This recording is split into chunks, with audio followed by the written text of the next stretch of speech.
Hello guys, সবাইকে নমস্কার। আবারও আমি সূচকের সূত্র নিয়ে হাজির হলাম। তো দেখেন, এরকম যদি এসে থাকে সূচকের মধ্যে অঙ্কগুলা, তাহলে আপনারা খুব সহজেই সমাধান করতে পারবেন। দেখেন এখানে কি হয়েছে, এখানে বলছে যে √3 টু দি পাওয়ার 6 এটার মান কত, নিচের কোনটি? ঠিক আছে, নিচের কোনটি সূত্রে ওইটা আমাদেরকে দেখাইতে হবে। তাহলে সূচকের সূত্রে আমি আপনাদেরকে দিয়েছিলাম, মনে আছে কিনা জানি না। এটা হচ্ছে সূচকের ক্ষেত্রে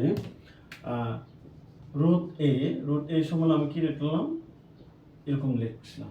ঠিক আছে, তাহলে আপনি এখানে 3 কে ধরলে আমার কি হয়, 3 কে ধরলে আমার এরকম, তাহলে আমি ভিতরের অংশটাকে এরকম লিখতে পারি না, রুটের জন্য হাফ। ঠিক আছে, তাহলে 6 টু দি পাওয়ার 6। ওকে, তাহলে আমার এটা কি হয়ে গেল, এটা কিন্তু পাওয়ার। তাহলে পাওয়ার আর পাওয়ার কি হয়, গুণ হয়। আমার একটা সূত্র আছে যে a to the power m যদি হয়, এর উপর যদি আরো n থাকে, তাহলে কি হবে, a to the power m into n। ঠিক আছে, এরকম হয়। তাহলে আমার এই ক্ষেত্রে কি হবে, আমি এরকম লিখতে পারি না, হাফ ইনটু 6।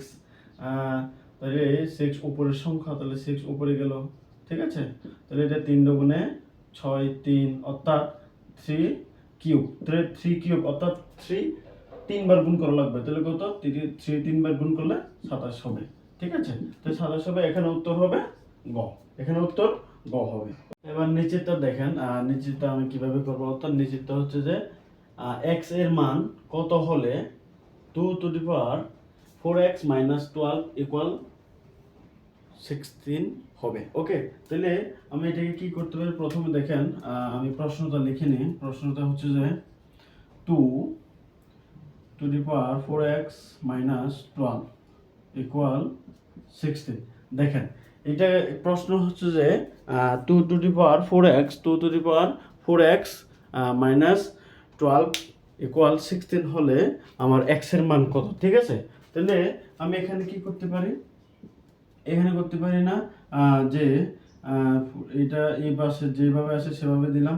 এটাকে আমি 2কে আমি যদি 4 বার করি, অর্থাৎ 2 এর উপর যদি 4 থাকে তাহলে 16 হয়। দেখেন, তাহলে আমি 2 কয়টা গুণ করব, 2 কয়টা, 4টা। হ্যাঁ, 2 4টা, তাহলে 2 দুগুণ 4, 2 দুগুণ 4, তাহলে এই 4 4 গুণ করলে 16 হয়। ওকে, 16, সরি, হ্যাঁ 16। তাহলে আমার একটা আছে সূচকের মধ্যে, যদি বেসটা মিলে যায় তাহলে আমার পাওয়ারও সমান হবে। যদি পাওয়ার সমান হয় তাহলে বেস সমান লিখতে পারি। তো আমার ওই সূত্রটা হচ্ছে এরকম, মানে এরকম আর কি। মনে করুন যে a to the power x equal b to the power x, এরকম যদি হয়, অথবা a টু দি পাওয়ার মনে করুন যে 2x। ঠিক আছে, এখানে যদি আবার হয় যে এখানে যদি b to the power 2x এরকম হয়, তাহলে আমার পাওয়ার মিলে গেলে বেসও সমান হয়। ঠিক আছে, তাহলে আমার যেহেতু বেস মিলে গেছে, তাহলে পাওয়ার কি হবে, সমান সমান হবে, অর্থাৎ 4x মাইনাস 12 ইকুয়াল কত হবে, 4 হবে।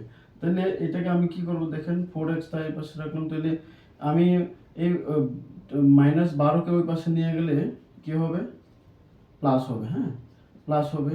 তাহলে 4x ইকুয়াল 16। তাহলে আমি যদি x কে এই পাশে রাখি, x এই পাশে রাখলে 4টা এই পাশে নিয়ে যাবে, 4 4 16।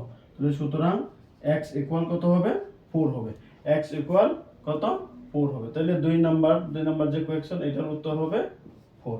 ঠিক আছে, তাহলে এই 3 নাম্বারটা আপনারা করবেন সেম এই নিয়মে আপনারা এটা সমাধান করবেন।